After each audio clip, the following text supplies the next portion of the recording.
Alors bonjour à toutes et à tous, c'est un plaisir pour moi d'animer ce panel. On m'a prévenu que notre timing était très short, donc je vais commencer d'ores et déjà à prévenir nos panélistes qu'il faudra être court. Mais pas seulement parce que malheureusement, ou je sais pas, heureusement, on n'a pas eu le temps de se préparer à l'avance et de vous envoyer des questions en amont, donc soyez spontanés. Ce n'est pas un examen, ce n'est pas un pitch aujourd'hui, je suis sûre que vous n'avez pas besoin de vous préparer pour partager en plus les messages qui sont pas forcément les derniers, je pense, de cette journée, presque, qui viennent clôturer, en tout cas, qui viendront clôturer ces 2 jours de rencontres. Pour commencer, je pense qu'on a 2 vidéos, 2 interventions qui vont passer.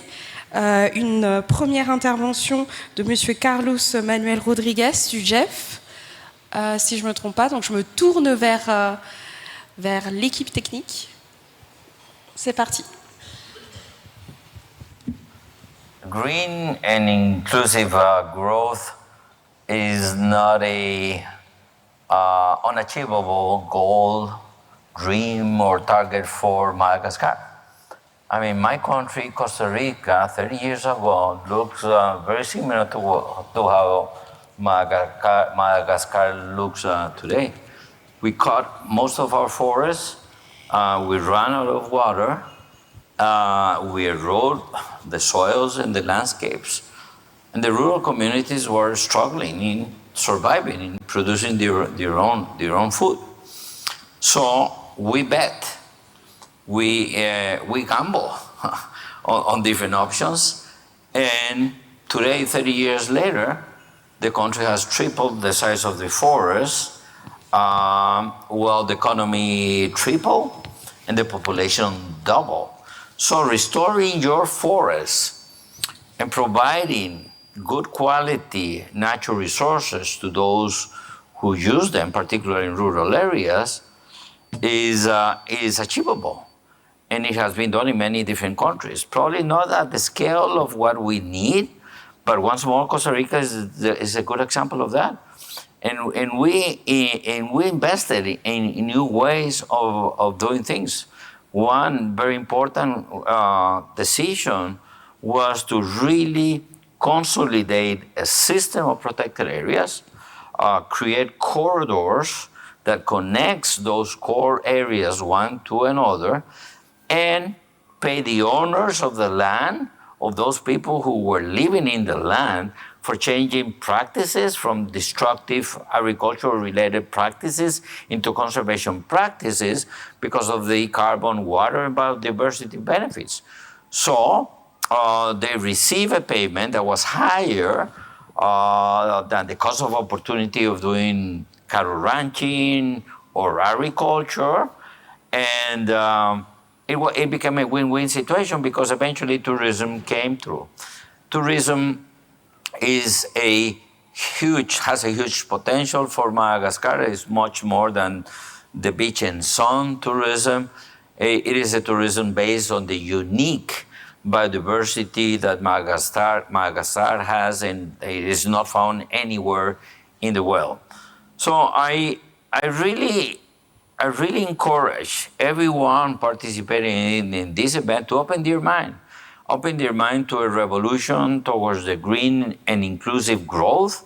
And for that, it is extremely important, as I said, a strong system of protected areas, co-management, payment for environmental services, co-management with local communities, payment for environmental services, a very strong Ministry of Environment.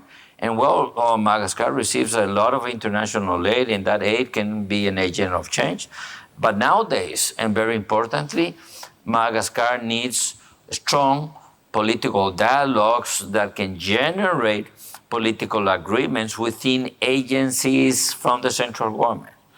One important dialogue for decision-making is conversation within agriculture and environment, on how they will restore the landscape for better productivity, for restoring ecosystems.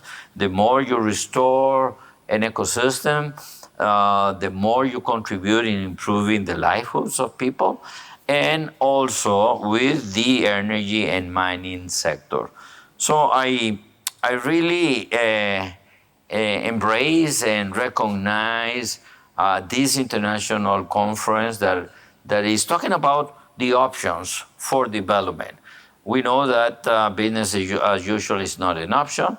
And yes, we know that many countries has been able to restore landscapes and made them not only green, but inclusive in terms of being able to design the right policies where the benefits of using those natural resources are shared, spread across the multiple stakeholders.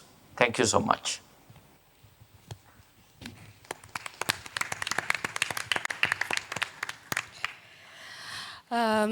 Alors, je ne sais pas si je dois résumer très rapidement, peut-être en disant que c'est à travers l'exemple du Costa Rica, en tout cas, je ne sais pas si depuis le début du forum, il y a eu l'occasion de parler de cet exemple. C'est aussi l'occasion pour nous, on a la chance ici d'avoir différents profils, aussi bien issus du secteur privé, du monde de la recherche, de l'économie, du milieu environnemental, de la biodiversité, qui seront là pour discuter avec nous. C'est le moment... le contexte politique actuel est un contexte de refondation, un contexte où il nous faut revoir nos modes de consommation, où il nous faut revoir aussi nos modèles économiques. Et pour passer à la deuxième intervention vidéo, avant de passer à nos chers panélistes, nous allons entendre à présent le ministre de l'Environnement et du Développement durable de la Refondation. Alors, je pense que la vidéo... Mesdames et messieurs, membres du gouvernement, mesdames et messieurs les partenaires techniques et financiers, mesdames et messieurs, en vos rangs et grades respectifs, chers jeunes leaders, chers panélistes, distingués invités. Je regrette de ne pas pouvoir être parmi vous aujourd'hui, mais je suis heureux de m'adresser à vous à travers ce message vidéo pour partager la vision du ministère de l'Environnement et du Développement durable sur un thème essentiel, faire de la transformation écologique un véritable levier de prospérité pour Madagascar. Notre pays est engagé dans une dynamique de refondation. Dans ce contexte, la transformation écologique n'est pas un axe secondaire. Elle constitue la colonne vertébrale d'un développement durable, inclusif et résilient. La croissance verte et inclusive est la voie par laquelle nous pouvons à la fois préserver notre patrimoine naturel et améliorer les conditions de vie de nos compatriotes. Madagascar abrite une biodiversité unique au monde. 5% des espèces mondiales, 90% d'endémisme, mais celle-ci est fortement menacée par la déforestation, la pollution et le changement climatique. Les pays soumis à des pressions socio-économiques environnementales, combinaison de la pauvreté structurelle, de dépendance aux ressources naturelles, des pratiques non durables, à savoir l'agriculture surpolluée, l'exploitation illicite et d'impact climatique croissant. Les statistiques sont alarmantes. La déforestation annuelle s'élève à hauteur de 100 000 à 200 000 hectares, largement imputable à la production de charbon de bois, utilisé par 97% de la population. La capitale génère 1450 tonnes jour, soit 53 000 tonnes par an. Et selon l'Institut national de statistique de Madagascar, seulement 10% des déchets produits par les villes sont correctement traités. Le reste est déversé dans la nature, engendrant la pollution, générant des problèmes sanitaires, mais contribuant également au changement climatique.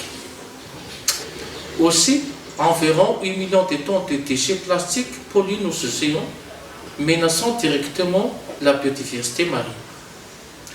Madagascar fait partie des pays africains les plus vulnérables au changement climatique, affectant la résilience de la population. Près d'un quart de notre population soit environ 5 millions de personnes vivent dans des régions à risque, touchées par les cyclones, les inondations et sécheresses, ayant des impacts dévastateurs entraînant la diminution des services écosystémiques. Cette vulnérabilité du pays face aux effets du changement climatique a incité le gouvernement malgache à s'engager dans la politique générale de l'État pour la refondation à la gestion durable et à la conservation des ressources naturelles.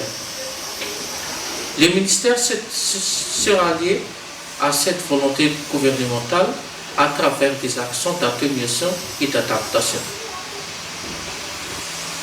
Le ministère de l'Environnement et du Développement durable mène actuellement diverses initiatives visant à renforcer la durabilité et la résilience économique du pays par la promotion des filières vertes à travers la structuration de filières comme le raffia, par la transformation locale et la labellisation, la promotion d'énergies alternatives au charbon de bois et bois de chauffe, l'économie circulaire pour la valorisation des déchets.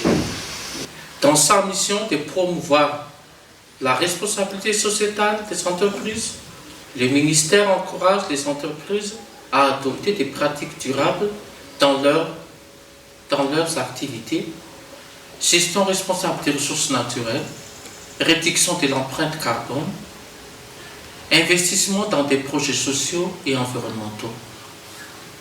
Concernant l'appui aux PME vertes, dans le cadre de la promotion des modèles économiques favorables au développement du pays, nous travaillons à l'élaboration d'un cadre légal pour les entreprises sociales et solidaires.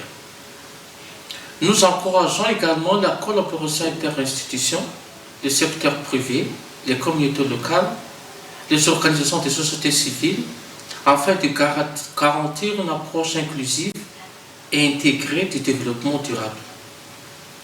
Ces actions incluent également la lutte contre la déforestation, avec des programmes de restauration forestière à l'horizon de 2030.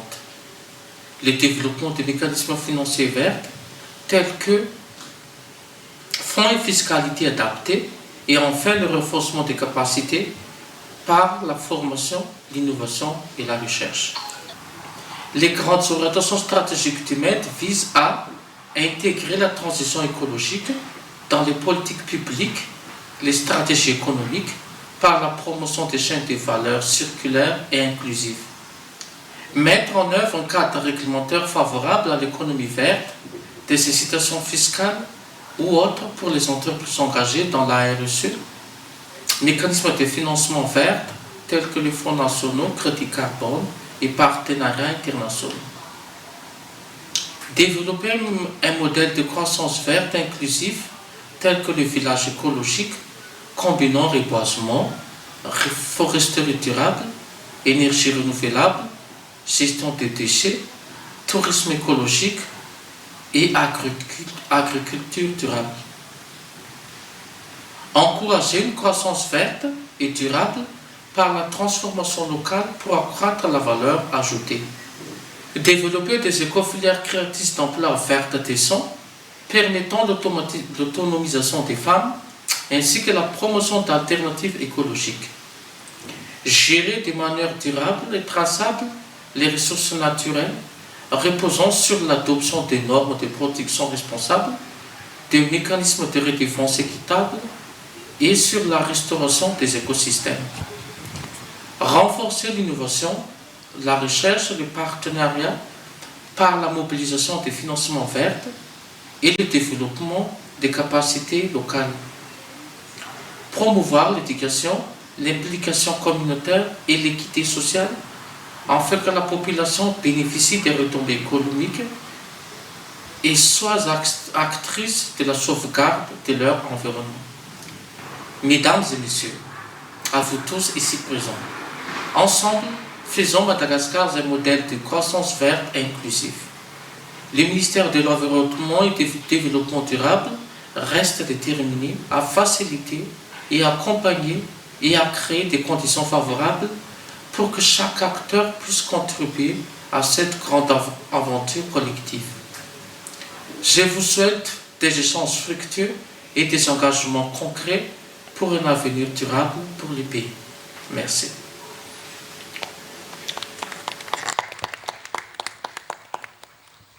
Alors passons maintenant à notre panel de haut niveau. On a la chance encore une fois d'avoir un panel riche, diversifié et je les challenge un peu comme je disais avec une première tournée, première série de questions. Non, une première question pour chacun d'entre eux. Ça sera des questions individuelles où il ne faudra pas dépasser 3 minutes. Par la suite, j'essaierai de voir le timing pour voir si on peut au moins avoir une question ou deux du public qui pourra poser une question à l'ensemble des panélistes. Et sinon, on verra si on peut clôturer avec une dernière série. Alors, pour commencer, aussi, deuxième challenge, excusez-moi, c'est de pouvoir...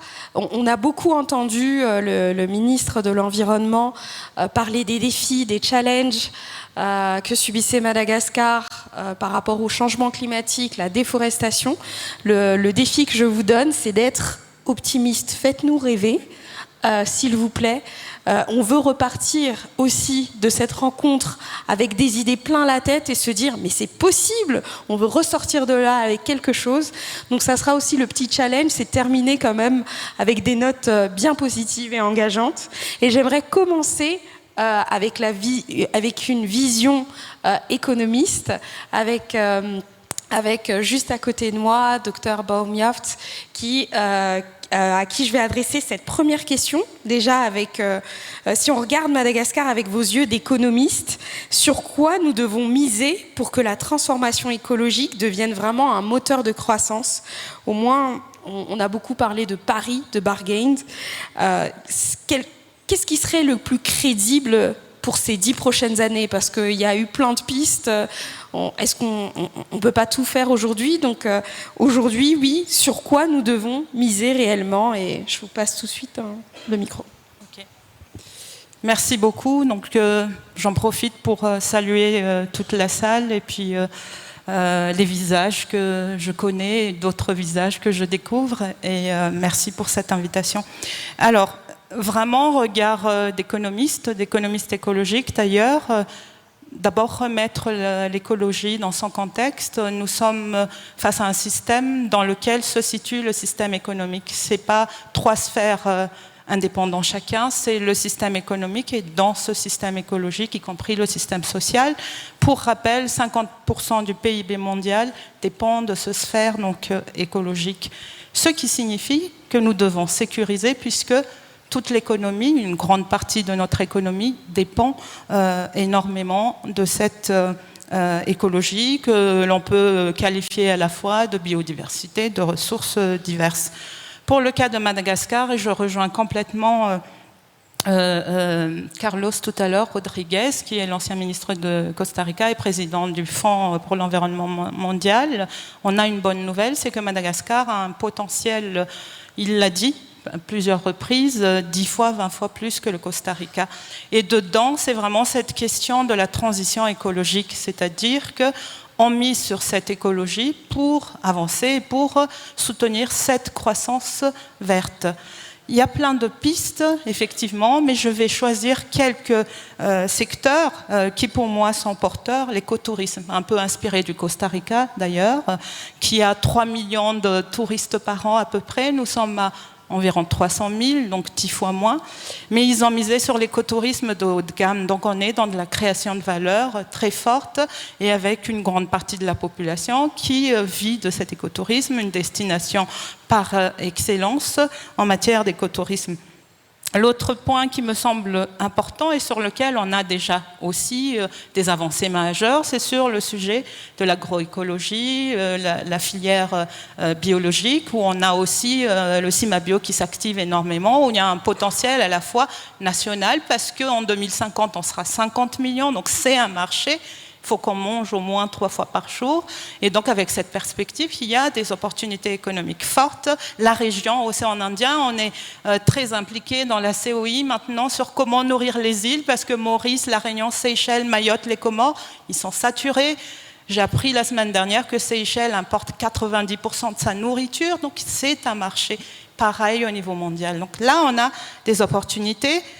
Sur l'économie bleue, c'est une économie où on a un potentiel colossal avec plus de 5000 km de côte, avec une économie qui peut ne pas être très destructrice si c'est bien cadré. Et on a en plus une reconnaissance de nos communautés sur le LMMA et le réseau MIAR qui est mondialement reconnu grâce à cette gouvernance communautaire qui marche et une des rares qui marche très très bien.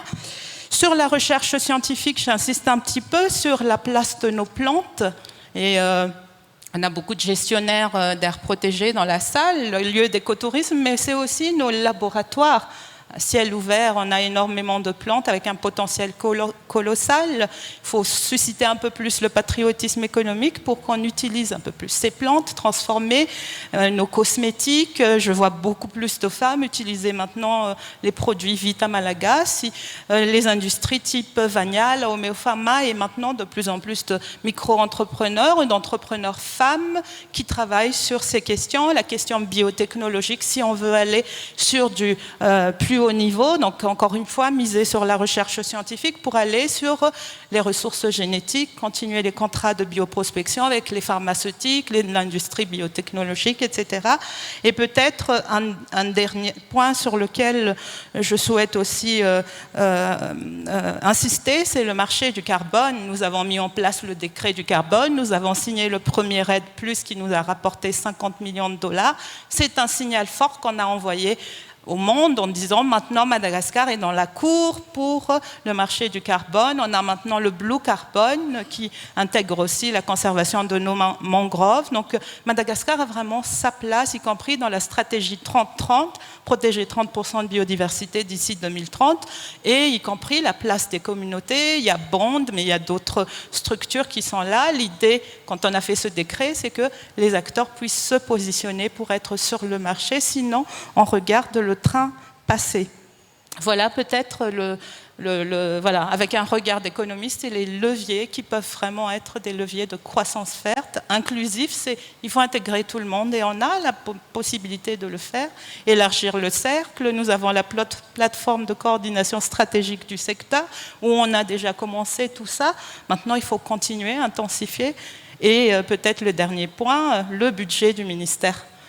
J'insiste beaucoup là-dessus parce que si Carlos a pu faire cette réforme au Costa Rica, c'est parce qu'on lui a donné cette confiance et je l'avais dit et Jean-Philippe en est témoin, a porté aussi ce sujet.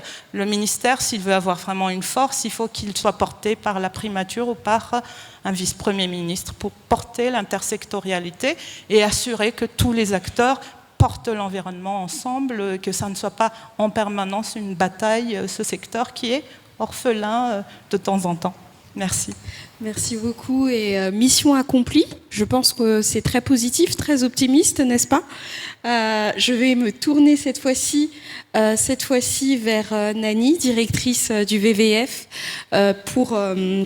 alors on a parlé d'écotourisme de luxe, d'agriculture résiliente, de miser sur les biotechnologies, sur l'économie bleue, sur le marché carbone, le blue carbone, investir dans le budget de l'État. Et aujourd'hui, cette fois-ci, ça a été dit tout à l'heure, Madagascar a un capital naturel unique. Concrètement, comment le pays peut transformer la protection des écosystèmes en emploi et en revenus pour les communautés, parce que dans le narratif de beaucoup, c'est on va protéger la nature, la biodiversité, on va protéger plutôt les lémuriens et les pandas plutôt que de se développer. Donc comment aujourd'hui on change le narratif parce que on a cette vision-là et puis je combine cette question avec une deuxième question, c'est qu'est-ce qu'on attend aussi de la refondation pour que ça ne soit pas non plus un greenwashing mais que ça soit vraiment des changements en profondeur. D'accord, merci. Bonsoir à tous, je suis très contente d'être là. Alors d'abord, je tiens à préciser que nous ne protégeons pas de pandas à Madagascar. Donc non, ce sont très bonnes questions. Moi, je suis vraiment pour aller dans la ligne de ce que Vainal disait tout à l'heure. Nous avons un énorme potentiel. Je Je vais commencer déjà par la deuxième question. Énorme potentiel. J'étais pas là hier, j'ai regardé l'agenda, les participants, les tables rondes, et nous avons vu, je crois, un bel échantillon de ce qui se fait déjà dans le pays. Donc on parle, il y a un potentiel, mais en plus on est déjà on le fait. C'est pas un potentiel qui est là, qui dort quelque part, qui nous fait rêver. Il y a déjà des gens qui se mettent à la tâche, les pieds dans la boue, les mains qui se salissent les mains, pour faire que ce soit des entrepreneurs. Mais il y a aussi des ONG qui travaillent sur le terrain pour protéger, pour conserver, pour appuyer la gestion des ressources naturelles, pour restaurer, pour que nous ayons vraiment cette base de ressources naturelles dont notre économie dépend, notre développement dépend, soit toujours là et soit maintenue ou même augmentée à travers la restauration. Que ce soit aussi les OSC, qui font même qui font du plaidoyer sur des questions environnementales. Tout ça, on est tous là déjà. Il y a énormément d'initiatives qui se font, qui sont prometteuses, qui ont des succès. Le problème, c'est que, quand on a des succès et des acquis à Madagascar, c'est très difficile de les maintenir. On est vraiment vulnérable au contexte, aux crises, aux changements dans les ministères, des choses comme ça. 2, ce sont des initiatives et des prometteuses à succès, mais qui restent localisées et dispersées. Ce qui manque, c'est vraiment comment mettre tout ça ensemble pour qu'il y ait cette masse critique, pour que le changement arrive, pour que les courbes de dégradation, de pauvreté soient renversées. Et pour cela, il faut vraiment, à mon avis, il y a trois choses, 3 piliers, et c'est vraiment dans le cadre de la refondation pour que ça ne devienne pas ce greenwashing. Ou peut-être c'est vraiment un choix stratégique de qu'est-ce que nous voulons devenir comme nation. Et le Costa Rica l'a fait il y a très longtemps, et il faut avoir vraiment, je pense, le courage, en tant que nous tous, peuple malgache, de faire ce choix. Le choix, ça veut dire qu'on va dire oui à quelque chose et on va dire non à quelque chose. Et souvent, c'est difficile pour nous de dire non à quelque chose, mais c'est le seul moyen d'avancer, de se développer. La seule voie de prospérité pour nous, c'est cette transition écologique. Donc, avoir ce courage politique et faire ce choix à un très haut niveau. Et ensuite, évidemment, il y a vraiment tout ce qui est cadre politique. Je ne parle pas juste des politiques environnementales qu'on a. On a de très bonnes politiques environnementales. On est souvent cité à l'étranger comme un modèle sur la politique de restauration des aires protégées. Mais ce qui manque, c'est l'intersectorialité de l'environnement, des ressources naturelles. Ce n'est pas seulement le ministère de l'Environnement qui doit s'intéresser, qui doit s'investir dans cette cause. C'est la nation, c'est l'État, c'est le gouvernement. Donc c'est vraiment ça. Si le choix est fait stratégique et fait tout à fait en haut, ce sera plus facile de le faire dans les secteurs et d'assurer cette insectorialité, cette cohérence entre les secteurs. Donc il y a les cadres politiques et puis il y a le levier finance. On a beaucoup discuté. Je sais que un de nos panélistes va aussi discuter de choses très concrètes. Et on a besoin, si on parle vraiment de croissance et de prospérité, eh bien on a besoin vraiment du secteur privé. Et le levier qui fait marcher le secteur privé, c'est pas seulement les sentiments. Oui, j'en connais quelques-uns, je reconnais quelques têtes qui veulent faire du bien, mais ça suffit pas de vouloir faire du bien. Donc il faut vraiment le levier finance. Et tout ce qui va autour, tous les incitatifs pour faciliter, pour que les initiatives d'entrepreneurs qui essaient de faire du bien ne soient pas l'exception, mais deviennent la règle. Et puis le dernier, je ne sais pas comment trop l'appeler, mais c'est vraiment la gouvernance. C'est-à-dire qu'il faut des règles du jeu claires. À chaque fois qu'on fait des décisions, autoroute ou aire protégée, il faut que les règles du jeu soient claires. Comment la décision va être prise, par qui, comment, par quoi, qui a voix à l'agenda. Et ça, on n'a pas. Et donc, à chaque fois, c'est un combat. Voilà, on part de zéro. À chaque sujet de conflit. Et donc, c'est vraiment avoir cette gouvernance qui soit transparente, qui soit équitable, où tous ont la voix et qui soit vraiment inclusive. Et dans cette inclusivité, à Madagascar, on ne peut pas parler de transition écologique, de prospérité et tout ça sans les communautés locales. Nous avons, pour être très optimiste, un énorme capital d'expérience sur la gestion communautaire des ressources naturelles. Nous avons été le premier pays en Afrique en 1996 à avoir mis un cadre légal pour la gestion communautaire des ressources naturelles. Vous savez que le RDC a mis son cadre légal il y a 2-3 ans, après qu'il y a eu des scandales énormes de violation des droits de l'homme. Pour vous dire l'avance que nous avons, il faut exploiter ce capital, il faut le valoriser. C'est vrai qu'il y a peut-être des pratiques sur le terrain où on parle beaucoup de protection. Et c'est aussi, je pense, pour nous, je reviens à ce leadership politique, c'est à nous, aux Malgaches, y compris les communautés locales, de nous approprier qu'est-ce que c'est vraiment, qu'est-ce qu'on veut faire de notre environnement. Déjà, reconnaître ça. Il y a beaucoup d'exemples sur le terrain où cette gestion communautaire des ressources naturelles, dans son cadre légal, quand elle est mise en œuvre, elle fait profiter des communautés locales. À travers des développements de filières mis en lien avec des marchés, avec des partenariats avec le secteur privé. Par exemple, il y a de très bons exemples sur la vanille, sur l'algoculture, sur la pêche. Encore une fois, très bons exemples, mais pas généralisés. C'est vraiment ça dépend de l'approche des partenaires qui sont autour, est-ce qu'il y a peut-être un projet qui a aidé. Donc, c'est des choses qui dépendent de beaucoup de choses externes. Et c'est encore là, je reviens, c'est vraiment le défi de la refondation, comment faire de toutes ces bonnes initiatives la règle générale et pas l'exception. Donc, mais il y a des exemples, il y en a vraiment beaucoup. Je pense que sur la gestion communautaire des ressources naturelles, ce que je voulais dire aussi, c'est qu'il n'y a pas juste... Concrètement, si on regarde la loi, les communautés n'auront aucun bénéfice. Donc il faut changer ça aussi, il faut changer le cadre. Il faut vraiment reconnaître que les communautés locales, quand elles font des patrouilles, elles le font au risque de leur vie. Elles donnent du temps qu'elles auraient pu faire autre chose, planter, faire des choses productives pour leur ménage. Il y a vraiment une contribution qui n'est pas forcément reconnue de manière formelle aujourd'hui, qui doit être reconnue. Ça, c'est vraiment le début. Et aussi, et donc, valoriser en termes de vraiment bénéfices. Parce que gérer les ressources naturelles, c'est un rôle que l'État, c'est vraiment l'esprit de la loi d'ailleurs, l'État s'est dit, on n'aura pas les moyens de tout faire, on va déléguer cette gestion aux communautés locales. Déléguer, ça ne veut pas dire, voilà, et puis pardon.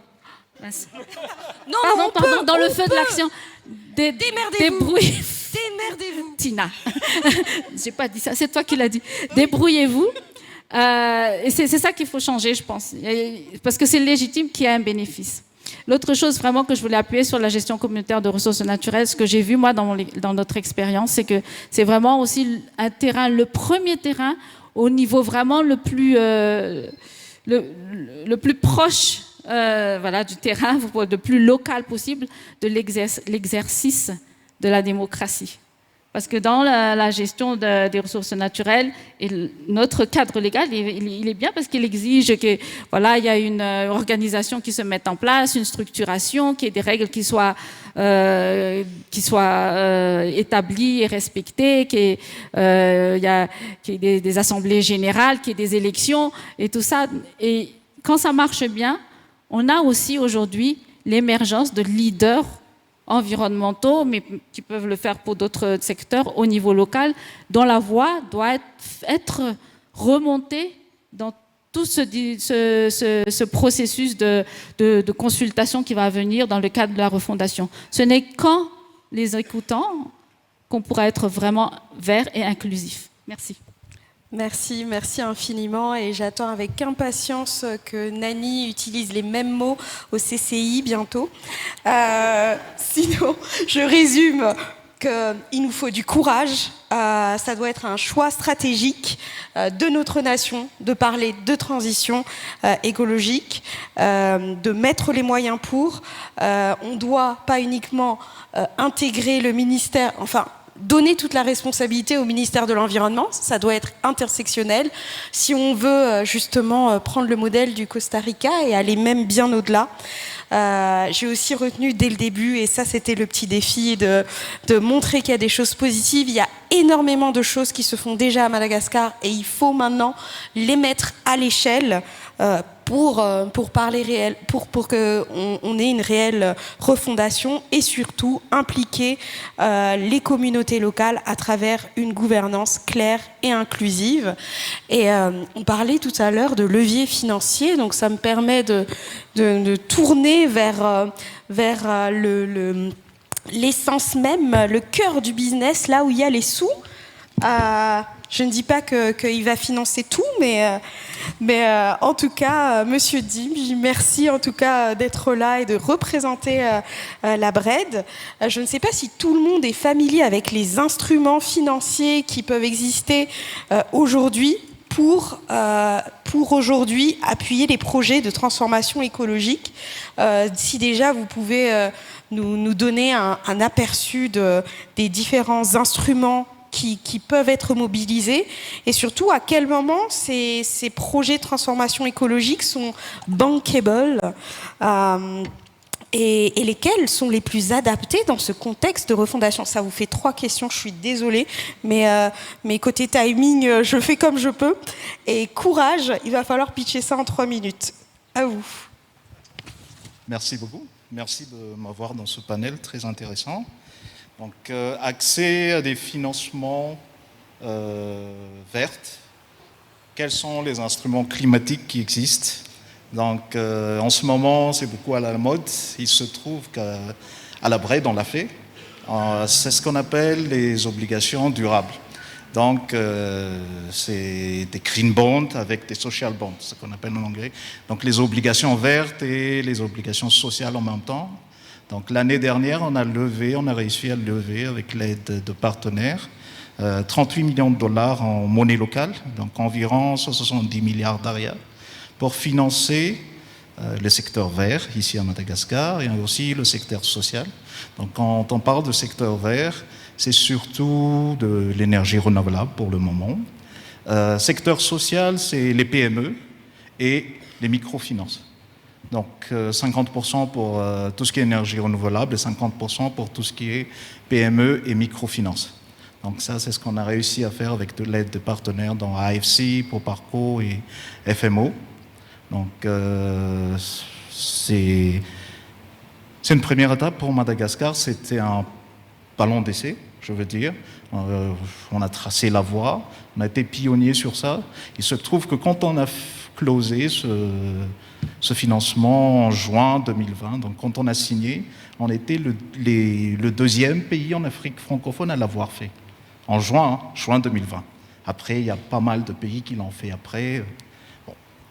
Ensuite, d'autres types de financement. On a beaucoup parlé de crédit carbone, de blue carbone, etc. Donc, je ne reviendrai plus sur ça. Un autre type de financement sur lequel Madagascar a été pionnier aussi, Debt Swap for Nature. Donc, il y a le VVF et CI qui a été pionnier sur ça pour créer la FAPBM. On a été pionnier en 2005, 2006, oui. Ensuite, il y a eu TANMEV aussi. Donc, la transformation des dettes nationales, dettes bilatérales, pour financer les secteurs, les aires protégées, les secteurs verts, etc. Donc, nos aires protégées actuellement sont très dépendants de ces fondations pour la nature. Sans ces fondations pour la nature qui existent à Madagascar, on serait en grande difficulté pour nos aires protégées, pour la protection de nos forêts. On a été pionniers sur ça. Ça a commencé depuis longtemps, mais actuellement, dans le monde entier, beaucoup de pays qui sont en grande difficulté financière font ces mécanismes d'aide sauf fourniture. Le tout dernier, c'était l'exemple du Gabon avec 500 millions de dollars à travers un Blue Bond.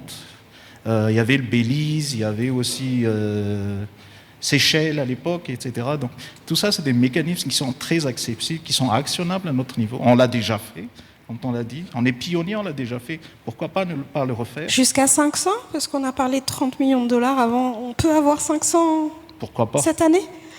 L'année prochaine? Non.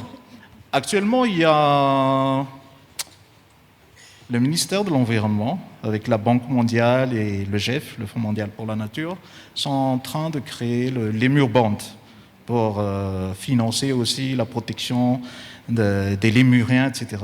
Donc ça va être un bond, une obligation. Donc obligation, c'est un titre de dette, hein. Donc ça doit être remboursé. Et heureusement, ça va être la Banque mondiale qui va rembourser ça au lieu de l'État malgache. Donc, les mécanismes, les instruments existent. Et des instruments comme ça, on peut lever facilement. Bon, le Lemur Bond est pris, c'est calqué sur le Rhino Bond en Afrique du Sud. Le Rhino Bond, ils ont réussi à lever 150 millions de dollars pour protéger la population de rhinocéros en Afrique du Sud. Pourquoi pas pour nos propres lémuriens? Donc, animal iconique, etc. Je pense que c'est tout à fait faisable à notre niveau. Et enfin, les autres instruments, je ne veux pas être très subversif, les DFI. Il y a toujours les prêts concessionnels, les garanties et tout ce qui est subvention catalytique. Malheureusement, ces instruments-là tendent à diminuer beaucoup. Pourquoi? La guerre en Ukraine. Beaucoup de fonds actuellement sont redirigés vers la défense, sont redirigés à cause d'autres politiques. Par exemple, on sait tous ici que USAID s'est retiré de Madagascar. Ça a mis beaucoup en péril de projets pour la protection de l'environnement. Donc, les aides qu'on connaissait avant, donc disons les aides à 1.0, tendent vraiment à diminuer.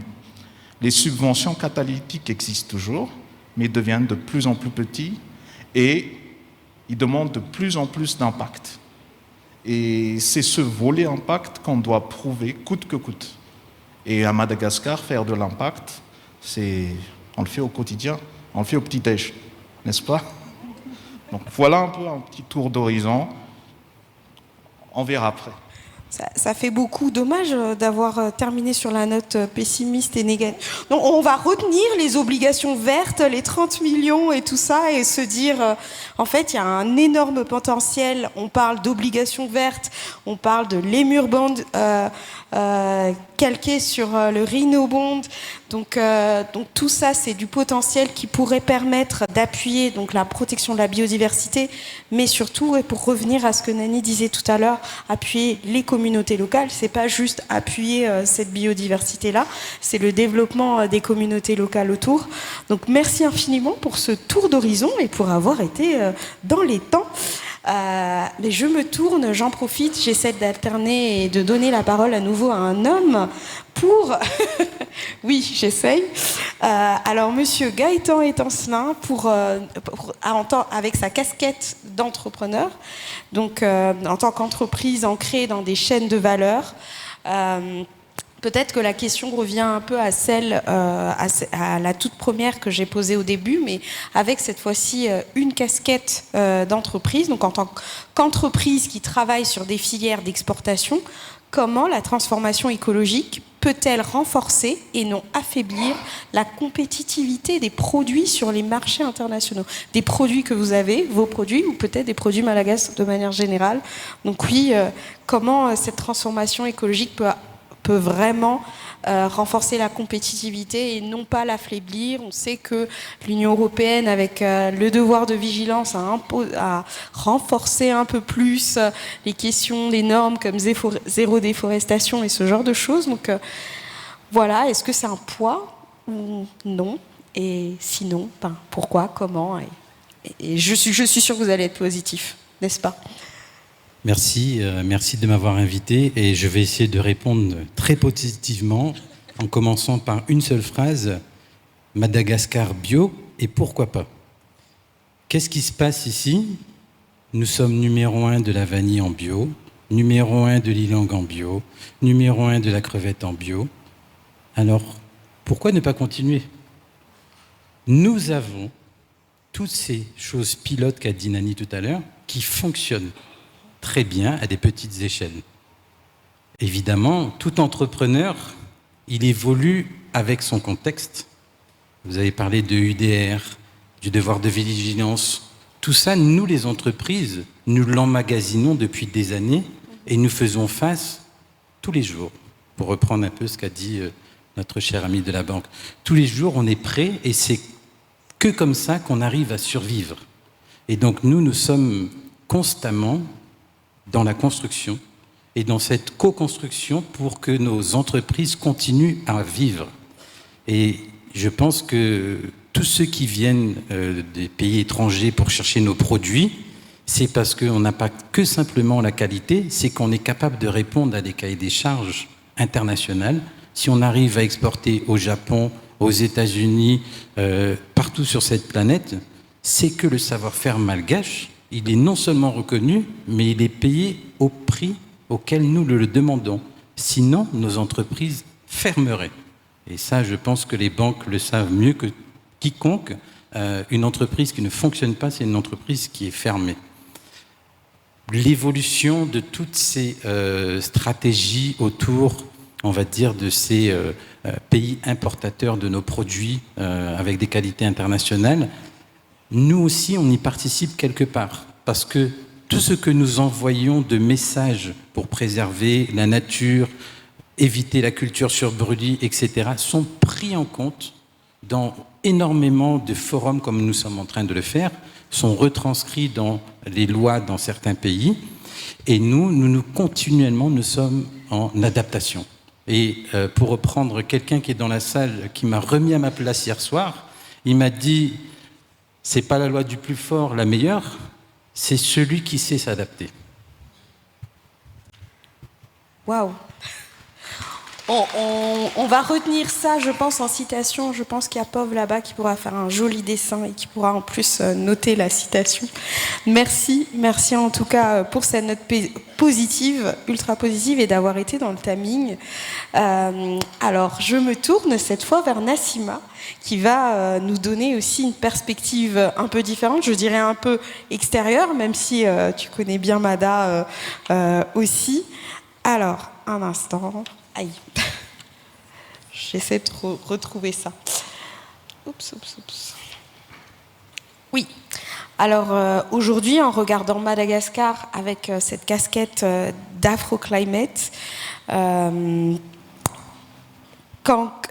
sont les avantages comparatifs du pays? Donc ça a été un peu dit, pour attirer des financements climat, mais surtout des investisseurs à impact. Parce que l'investissement à impact, on commence à en parler de plus en plus. Les gens ne connaissent pas tous forcément. Donc, par rapport à d'autres pays, déjà, est-ce qu'on est intéressant en termes d'investissement à impact? Parce que là, on a été très positif, mais si ça se trouve, on n'attire pas tant que ça des investisseurs. C'est quoi la réalité, en fait? Donc voilà, c'est ma question un peu... Donc, quels avantages on a aujourd'hui et comment on se positionne? Merci beaucoup pour l'invitation. Bonjour à tous. Alors, je vais déjà continuer sur l'exercice qui est de montrer l'espoir qu'il y a. Ça fait en effet une dizaine d'années donc, que j'investis sous différentes casquettes à Madagascar et depuis 3 ans avec Afroclimate. Je vais d'abord donner un exemple sur ce qu'avait dit Vanial dans l'économie bleue, qui est super important et qui a un énorme potentiel. On parle beaucoup d'économie verte, d'ailleurs c'est marrant, green bond. Mais Madagascar a déjà fait ses preuves avec des entreprises comme Bond, comme Ocean Farmers, mais également avec de plus petites entreprises que nous on a accompagnées. Et je vais donner l'exemple d'une entrepreneuse d'ailleurs qui va me rejoindre tout à l'heure, qui s'appelle Menatsuk, qui est basée à Tuléar, qui est une chercheuse et qui en fait a tout simplement commencé avec les communautés à récolter les oursins, qui sont en fait des espèces invasives. On a interrogé un un chercheur assez connu qui nous disait d'ailleurs que c'était une des seules entreprises à faire ça. Avec ces oursins, il faisait de la cosmétique, on a parlé de ces cosmétiques, et également, il permettait de restaurer les herbiers marins. Cette même jeune start-up a participé à un concours à Singapour au mois d'avril, concours organisé par The Nature Conservancy et Conservation Internationale, et a obtenu un prix Blue Carbon de $50 000 et est revenu, et donc actuellement est en train de déployer cette solution. Donc ça répond clairement à cet exemple. Le Blue Carbon, j'insiste, les mangroves, pour ceux qui ne le savent pas, capturent 5 fois plus de carbone que les arbres. Donc Madagascar a clairement ce potentiel. Nous, quand on regarde, on a beaucoup travaillé avec des fondations américaines, des investisseurs dans la région, et clairement on retrouve cet intérêt. Maintenant, il y a un gap, il ne faut pas se cacher entre les instruments que sont offerts par nos amis les banquiers, que sont offerts par les grandes institutions comme les banques de développement, et aujourd'hui la taille de ces petites entreprises. Et je pense que c'est pour ça qu'il y a des entreprises comme Afroclimate et Myriacap qui sont là pour les aider en fait à atteindre ces jalons. Et notre ami avait également parlé de la mesure de l'impact. Nous, c'est un point très important qu'on essaie d'apporter, des fois même similaire à ce que fait WWF, à leur dire, bah voilà, pour $1, quel sera l'impact? Et Bond l'a très bien compris, $1, 1 tree, c'est une approche qui marche, qui permet également d'avoir d'autres types de financements qui ne sont pas forcément à impact, mais à ne pas négliger les financements RSE, avec toutes ces entreprises qui cherchent également à communiquer dans leur rapport annuel. Merci. Merci beaucoup Nassima. On m'a déjà fait signe qu'il restait que 10 minutes, mais en fait là-bas je vois 5 minutes, donc je vais plutôt respecter la petite affiche là qui se baladait, qui disait 10 minutes, je ne vais pas regarder ce qui est là, et me tourner en fait vers Jean-Philippe, parce que comme je disais, on est à la lumière de ces 2 jours en fait. Si tu pouvais nous résumer le positionnement stratégique que Madagascar devrait adopter par rapport à la thématique de notre panel. Ça sert un peu de conclusion, et après je referai un tour pour la conclusion de tout le monde. Donc, quel positionnement stratégique on devrait adopter aujourd'hui? C'est large. C'est large. C'est juste un tout petit défi. Merci. De rien. Ok.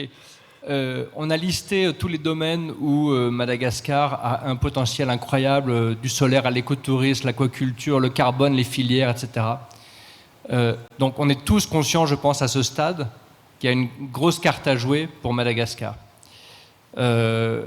Comment jouer cette carte? Et comment positionner Madagascar comme un champion mondial qu'il peut être? On est vraiment invité à faire ça aujourd'hui. J'étais vraiment très heureux qu'on ait la vidéo de Carlos Manuel Rodriguez, qui est à la fois ancien ministre de l'Environnement de son pays, le Costa Rica, et directeur du Fonds mondial pour l'environnement. Donc c'est une voix importante. Il est venu ici à Madagascar, ça a été dit. Il a dit, vous avez le potentiel de faire 10 fois mieux que nous. Voilà. Alors, du coup, comme j'ai eu la chance de travailler avec Carlos Manuel et je connais un petit peu l'histoire du Costa Rica, je voulais brièvement dire que ça ne s'est pas fait par hasard et on peut tirer des enseignements. Il faut faire un choix extrêmement délibéré. Voilà. Et quand on parle de gamble, Stéphane nous a beaucoup parlé de gamble, faire un pari. En 1948, le Costa Rica a aboli son armée, par exemple. Voilà. Alors, je ne me permettrai pas de faire de suggestions pour Madagascar, mais il faut être conscient que c'est un vrai gamble. En plus, c'est un pays qui, contrairement à Madagascar, a des frontières physiques avec des voisins. Ça aurait pu les mettre en situation de grande fragilité. Mais ils ont fait ce choix, ils ont mis l'argent dans l'éducation, l'environnement, etc. Voilà. Donc ça, c'est déjà une première étape très forte. Ils ont mis l'argent dans l'éducation et la santé. Je pense qu'en 1948, l'environnement, ce n'était pas encore leur sujet, pour être tout à fait exact. Mais ils ont fait déjà des premiers paris, un grand pari. Bon.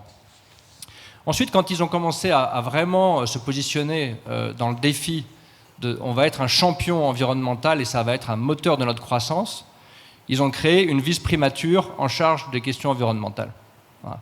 Et on ne peut pas, en fait, piloter ça à un niveau stratégique, même quand on a des ministres de l'environnement talentueux. On ne peut pas se reposer entièrement sur les épaules du MED pour piloter ça, alors que c'est un sujet complètement interministériel, comme ça a été dit. Il y a autre chose qui serait envisagée, qui existe dans la constitution de Madagascar, qui est un conseil économique, social et environnemental, qui n'a jamais été mis en place. Il y a des pays où ça ne sert pas à grand-chose, il y a des pays où c'est très utile, ça dépend comment c'est fait. Mais ça serait intéressant, dans la période de refondation actuelle, de se repencher là-dessus et d'avoir un organe qui permette un pilotement stratégique de long terme de ces questions et pas juste des décisions politiques de court terme. C'est un sujet dans tous les pays du monde. Et ensuite, une fois qu'on enclenche ça, c'est comme la stratégie d'une entreprise où on dit on va être une entreprise à impact, on va communiquer là-dessus et ça va faire partie de notre business model. Si on fait que de la com, ça ne marche pas. Il faut avoir une stratégie solide. Donc, au niveau d'une vice-primature, par exemple, il faut communiquer dessus tout en mettant en œuvre pour qu'il y ait des éléments de mise en œuvre très tangibles qui appuient la communication et qui permettent de démontrer le sérieux. Et là, ça enclenche des investissements internationaux dans tous les domaines qu'on a indiqués. Et donc, il y a une dimension de positionnement marketing qui est à jouer au niveau mondial, mais qui doit être appuyée sur des faits démontrés, des preuves, même si elles sont petites au début et qu'elles s'enclenchent progressivement. Et dernier élément, il faut des contre-pouvoirs. Alors, parce que il se trouve que j'ai eu la chance en 2008 de passer 3 jours dans la forêt vierge du Costa Rica avec Carlos Manuel. On passe 3 jours dans la forêt vierge, magnifique, extraordinaire site, des gorges très profondes, pleines de toucans, de singes, etc. Incroyable. Et au bout de 3 jours, on était un groupe. Au bout de 3 jours, il nous dit bon, je peux vous le dire maintenant, ces gorges ne devraient plus exister. En fait, ces gorges auraient dû être noyées par un barrage. Alors, l'hydroélectricité, des fois, c'est fantastique, et des fois, c'est une mauvaise idée si c'est au mauvais endroit. Carlos Manuel Rodriguez, que vous avez vu, qui est maintenant directeur du Fonds pour l'environnement mondial, quelqu'un qu'on n'imagine pas en tant que jeune militant. Et en fait, le début de sa carrière, c'est ça. Donc, pour les jeunes qui ont de moins en moins peur, n'ayez pas peur, parce qu'on peut être jeune militant au début de sa vie et finir directeur du Fonds pour l'environnement mondial. Voilà. C'est comme ça que ça marche en réalité. Donc il ne faut pas avoir peur, il faut au contraire avoir peur de ne pas être assez courageux. Donc Carlos Manuel Rodriguez s'était vraiment engagé personnellement. Voilà, ils ont campé dans les arbres, dans cette gorge, jusqu'à ce que ce projet de barrage soit annulé. Donc on dit le Costa Rica, ils ont fait ce pari. Ça ne se fait pas tout seul en fait. C'est le résultat d'une démarche, l'engagement stratégique d'un gouvernement à prendre un cap et à positionner un pays comme un champion sur un sujet, et l'activisme de la société civile et de la jeunesse sont les deux côtés d'une même pièce, et sont inséparables l'un de l'autre. Et d'ailleurs, s'il n'y avait pas eu la révolte de la Gen Z récemment, je ne suis pas sûr qu'on serait en train d'avoir cette discussion de la manière dont on l'a.